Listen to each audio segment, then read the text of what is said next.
Yan, magandang umaga. Ay, hapon, tanghali pala. Alas 2:30. Alas 2, napakainit. Okay? So, susundo ulit tayo. Alam nyo, parang sa akin lang to, di ba nakikita natin social media, kalat ngayon, yung mga balita, yung mga war, pinapakita, nakikita natin, di ba?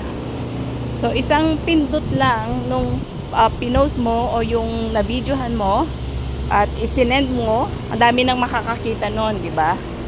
So, lahat sa buong mundo, iikot na yan.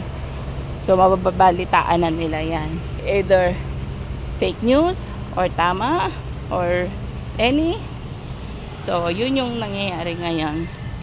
So, sa point ko lang is, siguro ganun din pag nag-rapture na, no? Dahil high-tech na ngayon, isang post, sabi nga sa Bible, makikita natin yung mga iba na maiiwan dito, makikita yung pagdakit ng Panginoon. Yung nandito ka sa lupa, tapos aakyat ka, pataas, pataas, pataas. Diba? Aakyat ka. So, maiiwan yung mga damit. Tapos, syempre, maraming kaguluhan mangyayari. Matatakot yung iba. Medyo mahangin. Matatakot yung iba kasi nga, bakit nang wala si ganito, magkakaroon ng fear. Bakit yung mga Kristiyano biglang nawala-wala, di ba? Bigla na lang silang mawawala sa ibabaw ng mundo, parang ganun. Tapos yung iba naman, parang syempre magtataka sila, maraming question sa kanilang kaisipan. Tapos yung iba naman is may mga aksidenteng mangyayari, syempre, ba, driver yung Kristiyano nawala, mabubunggo niya yon, di ba? Yung pilot o kaya biglang magtataka yung driver nawala o yung bata nawala, di ba? Biglang mag-aapiran niya lahat. So, ibibideo yan. Makikita yan sa social media. Ikikita, tapos lahat ng mga bansa makikita, kung nawala nawala yung tao dito, ganito rin sa ibang bansa, ganito. So, lahat na yan magtatanungan na, bakit nawala, bakit nagkaganoon, yun po ang tinatawag na rapture, di ba? Yung rapture na nag-burst, di ba pag sabing rapture, sumabog, sabog ang balita, no? Na nag-rapture na.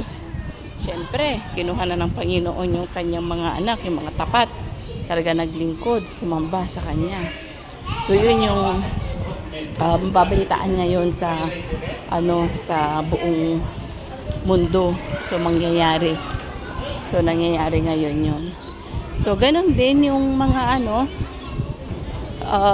yung balibalita, makikita nila, mababalita sa buong mundo, makikita, nabibidyo. So, ganun din ang pagkakaalam ko, no? Kasi high-tech na ngayon pagdating ng panahon. Ang tanong is, handa ka na ba? Handa ka ba na bang ma-rapture? Handa ka na ba na makita ang Panginoon?